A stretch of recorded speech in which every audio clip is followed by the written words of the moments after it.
Halo Sobat Retro, selamat datang kembali di channel Mike Sarun Jakarta bersama gua, Michael. Dan hari ini bersama gua ada sebuah mobil rare lagi yang mungkin di Indonesia bisa dihitung dengan jari. Langsung aja, ini mobilnya Toyota Land Cruiser 2 atau Toyota Land Cruiser Prado atau juga disebut dengan Toyota Land Cruiser Bundera.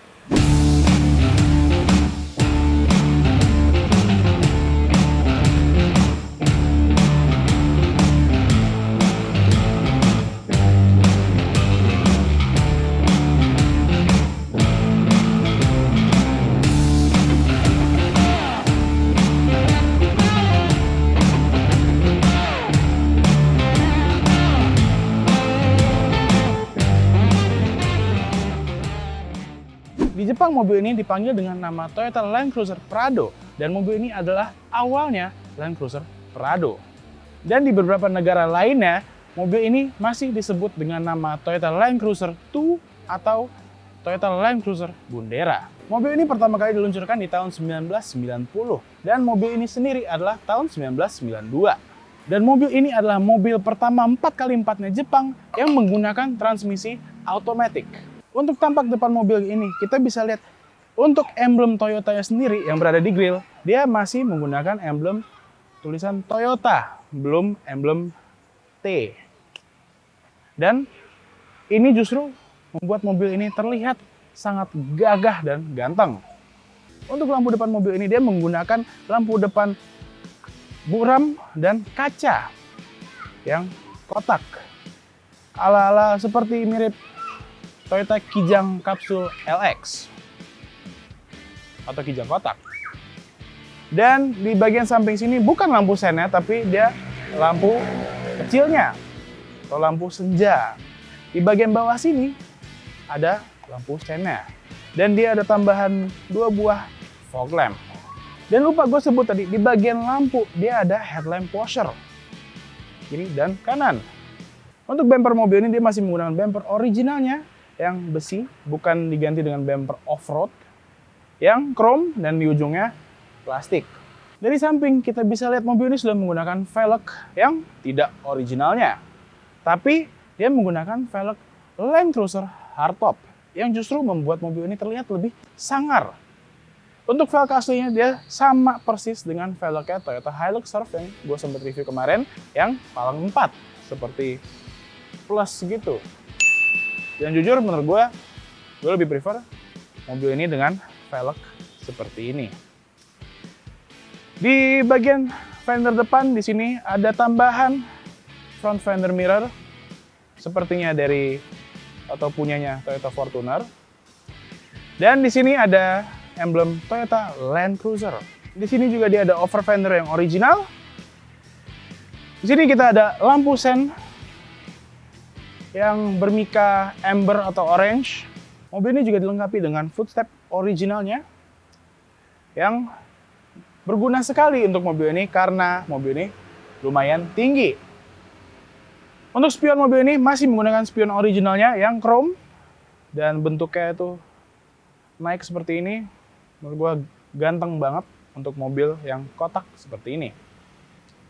Untuk door handle-nya sendiri dia chrome original, tidak di chrome-chromin, dan dia ada tambahan talang air original, tapi sudah dicat hitam doff. Untuk tampak belakangnya dia lebih ganteng lagi karena dia menggunakan pintu belakang barn door. Dia bisa kebuka samping seperti ini. Dan juga dia ada ban serep kondenya yang membuat mobil ini lebih terlihat gagah lagi. Sekarang untuk lampu belakangnya, mungkin kalian bisa lihat, oh mungkin agak familiar tapi beda ya. Dia emang agak mirip dengan lampu belakangnya Kijang kotak kalau dibalik. Tapi ukurannya justru berbeda dengan Kijang kotak dan bentuknya pun juga berbeda, hanya mirip saja. Untuk bumper belakangnya pun sendiri dia masih menggunakan bumper originalnya, besi, chrome, ujungnya plastik, dan di bagian tengah ada tow hook bawaannya. Bukan tambah-tambahan atau tow hook-tow hookan yang dipasang di Toyota Fortuner zaman sekarang yang Skydirect patah.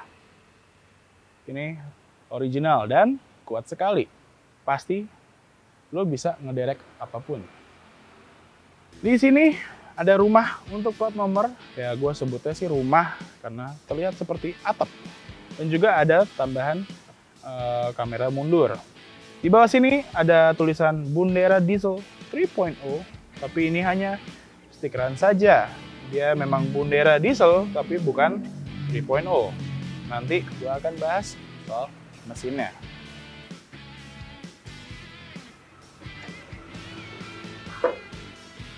Mobil ini menggunakan mesin berkode 2 LTE yang sama persis dengan Toyota Hilux Surf yang pertama gue pernah review, yang berwarna biru, yang berkapasitas 2446 cc, 4-cylinder turbo diesel, electronic fuel injected, dengan tenaga 96 PS dan torsi 191 Nm.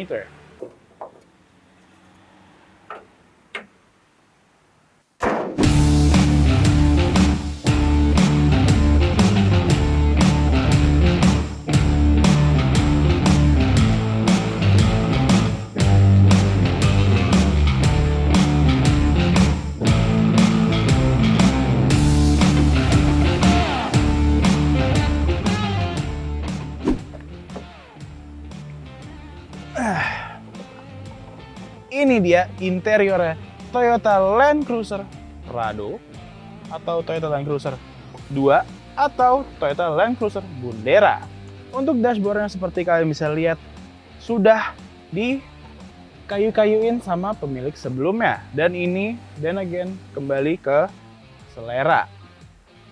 Untuk aslinya di bagian sini dia berwarna abu-abu, sini juga berwarna abu-abu, dan di bagian dekat head unit dan kisi-kisi AC yang di samping head unit berwarna hitam.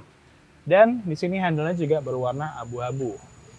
Dan jujur gue suka ngeliat dashboard mobil ini karena dia terlihat crowded sekali dan rumit sekali. Padahal tombol-tombolnya nggak sebanyak itu. Cuman karena placementnya terlihat rame dan bagus. Gue suka dashboard yang rame. Kita mulai dari bagian atas ini. Di atas ini ada altimeter dan thermometer dan ada temperature inside outside yang digital. Di bawahnya ada head unit double din yang sudah aftermarket dan di sebelah kanannya ada tombol untuk pengaturan electric mirror-nya. Di samping tombol pengaturan electric mirror-nya ada lampu indikator untuk overdrive dan ECT power mode-nya. Sedang hidup atau mati. Kita turun ke bagian bawah sini. Ada tombol-tombol untuk pengaturan AC-nya yang lengkap termasuk heater. Di sebelah kirinya dia ada digital clock dan di sebelahnya lagi ada lighter atau auxiliary power unit. Dan di bawahnya ada asbak. Sekarang kita turun ke bagian bawah pengaturan AC-nya. Ada beberapa tombol lagi yang ngumpet di belakang tuas transmisinya. Ada tombol rear defogger-nya on off, tombol untuk rear wiper-nya, dan ada tombol untuk fog lamp depannya. Di bawahnya lagi ada tambahan turbo timer karena mobil ini turbo. Di sebelah kanannya ada tombol untuk differential lock-nya. Sekarang kita turun ke bagian bawah sini, dia ada tuas transmisi 4-speed automatic yang pertama di mobil 4x4 Jepang. Dan ini original, bukan gantian. Di sebelahnya ada tuas 4-wheel drive-nya. Sekarang kita turun ke bagian bawah sini. Ada tombol untuk electric damper-nya, bisa sport atau normal mode. Dia akan lebih keras atau empuk. Di belakangnya ada tombol untuk ECT-nya, normal or power mode. Dan di belakangnya ada blank button yang tidak berfungsi dan tempat koin. Dan di sebelah kirinya ada tempat penyimpanan atau 2 buah cup holder. Sekarang kita ke bagian sebelah kanannya, speedometer. Ada lampu indikator untuk filter dan lampu indikator untuk preheatnya atau glow-nya. Kemarin kalian sempet ngata-ngatain gua kagak paham glow, sebenarnya paham. Cuma itu iseng aja ya guys. Jujur nggak bohong. Dan di sebelah kanannya lagi ada tombol hub lock dan tombol on off untuk high 4-nya. Untuk setirnya sendiri, dia menggunakan setir originalnya dengan tulisan di sini Land Cruiser yang 3 spoke. Dan di atas kolom setirnya ada tombol untuk lampu hazardnya. Untuk speedometernya sendiri, jujur gue suka banget karena ini pas aja untuk mobil yang bentuk seperti ini. Sebelah kiri dia ada RPM-nya dengan lampu indikator turbonya dan ada indikator juga untuk check engine-nya. Di bagian bawah ada indikator untuk differential lock-nya. Di bagian tengah ada speedometer yang besar dan juga ada indikator untuk timing belt-nya. Di sebelah kanan bagian atas ada meter untuk oil temperature-nya dan battery voltage-nya. Di bawahnya bagian sebelah kiri ada fuel gauge dan sebelah kanan ada temperature gauge-nya. Lumayan rame ya, tapi justru gampang sekali. Dan mobil ini di atas ada sunroof-nya yang bisa dibuka tutup atau naik turunin. Untuk jok mobil ini dia masih menggunakan jok originalnya yang bahan masih dalam kondisi bagus, dan untuk headrest-nya ada tulisan turbonya. Memang ini original seperti ini. Untuk door trim-nya dia masih original juga yang dilapisi dengan plastik dalam kondisi bagus. Oke Sobat Retro, sekarang gue lagi test drive Toyota Land Cruiser 2 atau Toyota Land Cruiser Bundera atau Toyota Land Cruiser Prado, terserah kalian mau sebutnya apa. Sejujurnya biasanya mobil tuh yang setirnya offside itu lebih ke kiri, tapi untuk mobil ini setirnya tuh offside-nya lebih ke kanan. Jadi gue nyetirnya agak miring ke kanan. Tapi jujur rasa bawa mobil ini bener-bener gak ada bandingnya deh. Mungkin mesinnya sama dengan Hilux Surf yang kemarin gue sempat review, tapi entah kenapa di mobil ini tenaganya jauh lebih mengisi dibandingkan Hilux Surf yang pertama yang menggunakan mesin 2 LTE juga. Untuk setir mobil ini sudah dilengkapi dengan power steering dan dia cukup enteng untuk diputar. Nggak berat-berat amat, biasanya mobil yang besar tuh setirnya berat-berat, tapi kalau ini nggak.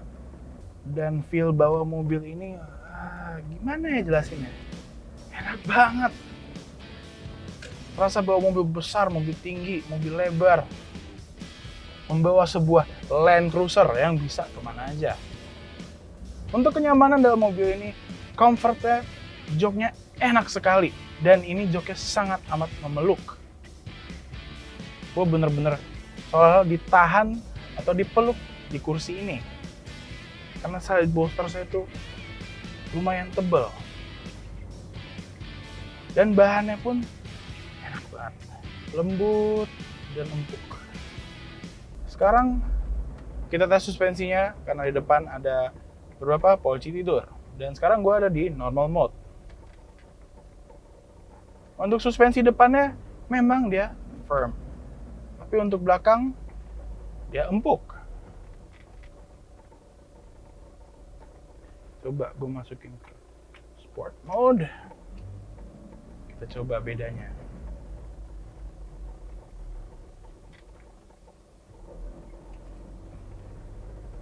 Dia jauh lebih firm lagi. Sekarang ada speed breaker.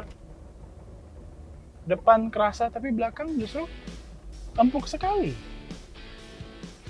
Sekarang untuk tenaganya, gue akan tes tapi dalam ECT-nya di mode normal.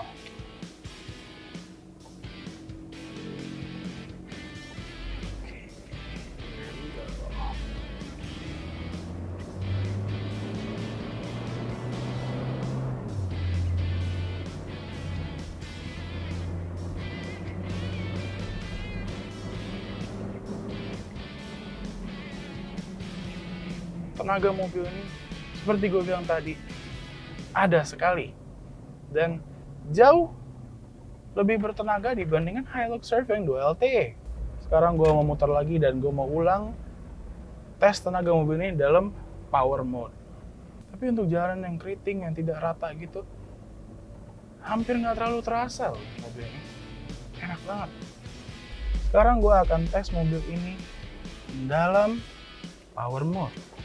Gue akan tekan ECT ke power mode. Indikatornya sudah hidup.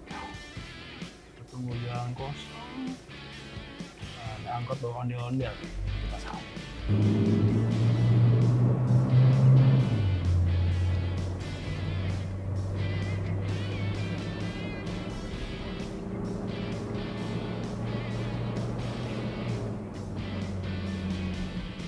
Jujur, mobil ini lebih bertenaga lagi dalam power mode. Tarikannya lebih enteng, lebih gampang nariknya dibandingkan di normal mode. Dan itu terasa banget loh. Untuk kekedapan suara mobil ini benar-benar kedap sekali. Dan semua Land Cruiser yang pernah gue coba, dia kedap banget. Dan untuk mobil ini sendiri khususnya, dia lebih ke comfort oriented dibandingkan off-road oriented. Walaupun mobil ini bisa off-road banget, bisa dibawa kemana aja.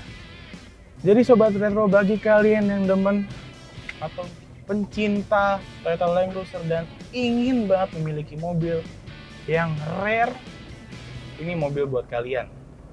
Oke Sobat Retro, untuk kalian yang demen dengan mobil rare, demen dengan Toyota Land Cruiser, atau demen dengan Bundera dan ingin mengoleksi salah satu mobil yang langka di Indonesia, bisa langsung datang ke showroom Malik Selatan Jakarta karena mobil ini ada di sana dan siap untuk Anda bawa pulang.